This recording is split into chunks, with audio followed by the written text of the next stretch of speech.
2017, great year. The introduction of the Milwaukee-Eight, only in touring. Also, the 110B twin cam motor that came in 2 models that year. Softail Fat Boy, Dyna Lowrider. Fast forward, 2018. What? They're redoing the Softails. What? They've killed off the Dynas? As glorious as they were, the Lowrider S and the Fat Boy went back to where they came from. At this point, the twin cam is over. Los muertos. Now, fast forward to 2019. Nothing happens. Fast forward to 2020.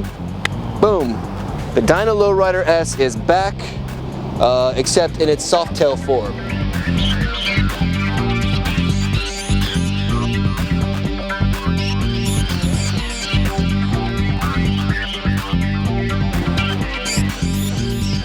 It's no longer a Dyna, no exposed shocks in the back. You have a monoshock system now, and of course, no more battery box, which the Dyna was kind of known for. How do you recognize a Dyna? You look at the battery box. I mean, for like novices, obviously. If you're a Harley person, you should be able to tell. I'll give you a quick quiz though. Which Dyna came stock with flames? If you know that, then you don't need to know the whole battery box trick. 650 pounds, 26.5 inches from the seat to the ground. From the bottom of the bike to the ground is about 4.5 inches. Your speedo, and you got your tack right here, boom, boom, instead of them being combined like on most of the other models. Oh my God, that's the original Lowrider S. Wonder if he'll come over here and talk. What's your name, man? Will. Will, I'm Gunner. Nice to meet you, Nice to meet you, man. Yeah. I took my bike for service, and I'm like, let me see if they have the new one. Yeah. I want to see it in person. I'm like, let me see if they do have it. Dude, we literally just got it in. 110, twin cam, 114 Milwaukee-Eight. That's the difference. Can I see it? Yeah, go ahead. Lower. Yeah, it's 26 inches. That one I'm more like TP towing. Really? When I bought the bike, I hated the wheels. Uh-huh. And now they're kind of like growing up. Yeah, well now they have a whole collection. I can't remember if it's Dominion or what it is, but there's a parts collection that matches the colors of the wheels, and they do grips, mirror, bunch of different parts, and it looks really nice.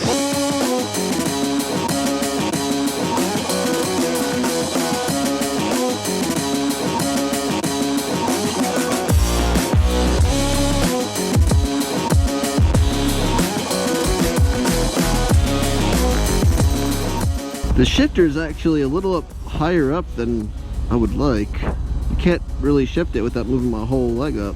It's a weird complaint, I know, but I feel like it had to be said. It comes in 2 colors, the black that I'm on now, and this really cool gray. The bike's as torquey as you'd expect the 114 to be. It's in a small Softail frame, lighter bike than most baggers. There are a few other Softails that have the 114. Off the top of my head, the Fat Boy and the Heritage. Those actually might be the only 2. But as far as weight goes, this one is just a tad bit lighter, and it's actually quite true to its original aesthetic. Almost looks identical, minus the battery box. All right, so I'm going to take this bike back to the dealership and try out its handling a bit, because I am curious to see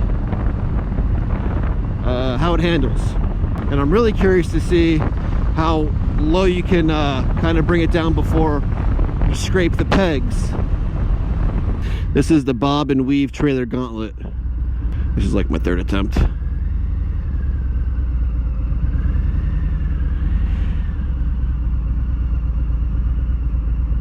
Man, I need like a half a foot and I'm good.